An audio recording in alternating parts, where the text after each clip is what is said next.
kanina, nag-flagrant one. Si Roger Yap. And Darius Rice. Oh my gosh, his offense is horrible in this game. Alam mo, Pati free throw. Inimintis niya. kanina maliwanag rito, hindi ba binigyan ng lisensya ni Coach Ryan dito si Darius Rice dito sa third quarter na. Even in the second half, sabi ko nga, to take charge. Oh, we haven't seen it happening yet.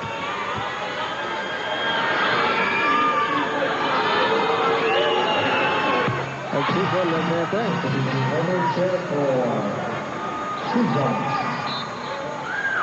Si Homer Se, papalitan si Steve Thomas. So all Filipino crew para sa Air 21.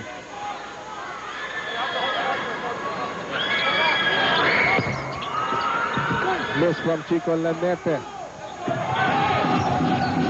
At the lead is down to 7. Yung lamang po ng Air 21. Again, it's among Air 21. Playing without KG Canaleta, Gary David.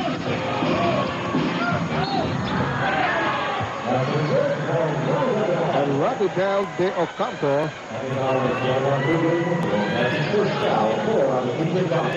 That's just a great shot by Ranidel. Walang nagawa din si Kirby Raymundo. Gave him all the space to connect. And plus, even gave up the foul. Si Ray Evangelista, ibabalik ngayon ni Coach Ryan Gregorio. And completing the three-point play, Ranidel. Very quiet 5 points para sa kanya. James Yab. Sabi na, hindi pa nakasira ng depensa. Sinamantala ni James Yab. To no avail. Back to 10. Ang lamang ng Air 21.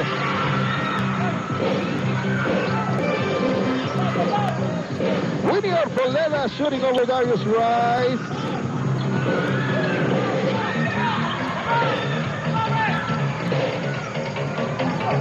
As we approach the 4-minute mark, mga kaibigan, tingnan natin ang alternative push dito. Kung, Chico lang nawala doon. Arwin Santos sinahabol ni Kirby Raymundo. Ito naman, Arwin versus Kirby.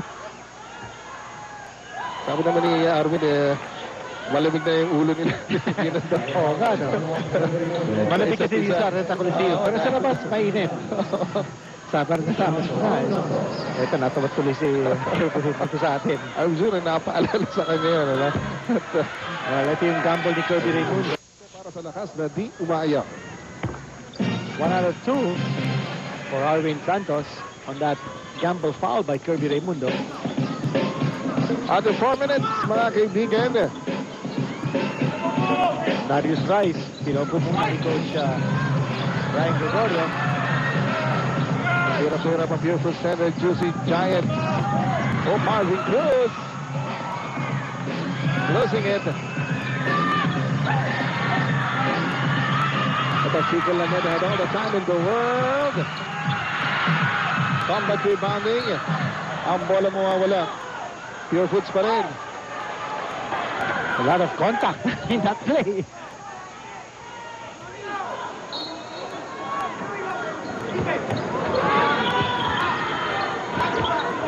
Kirby Raymundo, yes! 13 points para kay Kirby Raymundo. So yeah, pero hardly attempt dito sa lamang ngayon ng N21. Oh, offensive foul on Ranidel de Ocampo. Pangapat yan para kay Ranidel. Maganda yung adjustment doon sa depensa ng Pure Foods, shutting the door on Ranidel de Ocampo. But you see, again, his eye was on Homer Se. He likes to attack the baseline from the left side. He has scored repeatedly from that angle. Si Homer Se, meron ng 14 points again. The minutes winding down dito po sa ating third quarter. Ito lamang pa rin po dito ang Air 21. And Chico Lanete rejected. Well, tit for tat, no? Yung interior defense ng Air 21. Very, very tight in preventing that incursion by Lanete. Arwin Arboleda, good line.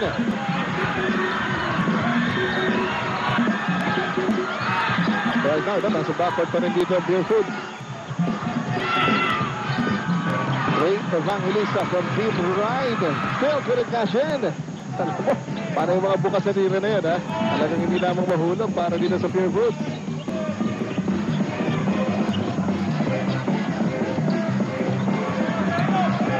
4-point lead para sa Air 21. Ranidel, sinasaka si Enrico Villanueva. Yes! 7 points para kay Ranidel. Pero dun sa 7 puntos si Ranidel, 5 dyan ginawa dito sa third quarter natin. At yung po si Ranidel del Campo. Hinihingal na. Oh. It's because of the defense he's played against Darius Rice. It's not because of his offense. Because of offense, si Ranidel he only has 7 points. May shortage ba? Mukha talaga. Ito makikita po natin what he has done so far. Only 10 points in this game. And his conference average keeps ang layo.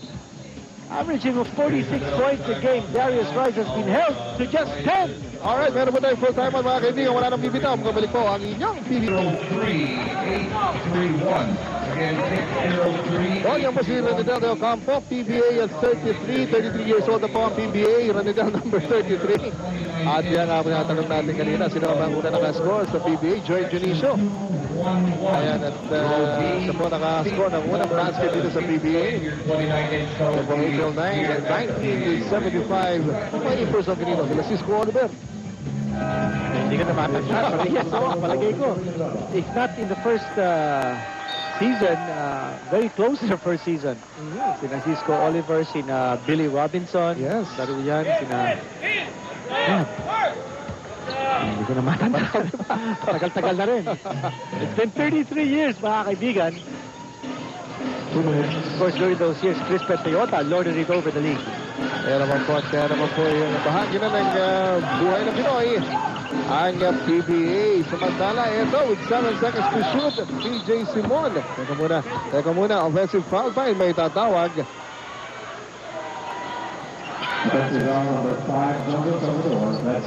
John Van Salvador natawagan ng personal foul.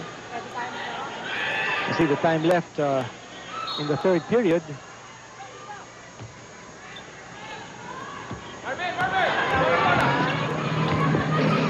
Alam mo, dito sa third quarter, ganito ang talagang namin pinay. Ng 21, kanilang control dito sa ating ball game. Binuusan ang pinuusan lahat, ang courting even Darius Rice dito sa third quarter natin. Oh, kagad na kagad doon si Ray Evangelista. Well, before the game, pinag-usapan natin sa ating team's watch list yung mid-game adjustments as one of the key factors in this game. And one adjustment na nakakita natin on the part of Air 21 is to put si Coach Bo Parasol has put Marvin Cruz at saka si Winnie Arboleda together. And that has worked wonders for them because si Winnie has concentrated playing defense on James Yap, holding him down to just 12 points sa game. While si Marvin Cruz has done an excellent job orchestrating. Si Cruz meron ng 13 points, 11 coming in the second period.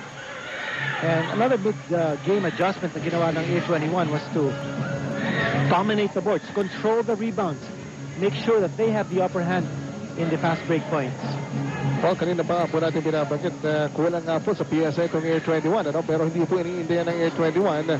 At tila, well, tama ka nga, kinito, nabukang naka-uncover sila dito na napakagandang 1-2 punch sa katauhan ni Marvin Cruz at dito si Winnie Arboleda na pinagsasabay. Of course, the big difference has been yung lack of production ni Darius Rice. Been held down to only 10 points. Well, kanina nakita natin si Winnie Arboleda had some blood coming out of his nose. Kanya nagkaroon tayo ng temporary stoppage. Pinakamalaking lead na ito, no, ng A21. 13-point lead. Or rather, the biggest lead was 13. It matches the 13-point lead now. Gomez, natawagan dito ng kanyang pang-apat na foul. At 2 free throws para kay Ray Evangelista. Maganda rin ang hugot ni Coach Ryan dito ng Ray Evangelista, kinito. At nalo ng first half. 4 points. Rice checking back in with 1:17 to go, huh? So you can see you can feel the sense of urgency ni Coach Ryan Gregorio. Talagang kailangan nilang higain ito si Darius Rice And that dito. every second counts. He wants to make sure that this lead is manageable until the fourth period. Kaya nga pinalik si Darius Rice even with so much time left. So little time left in the third period. Arwin Santos against Ray Evangelista.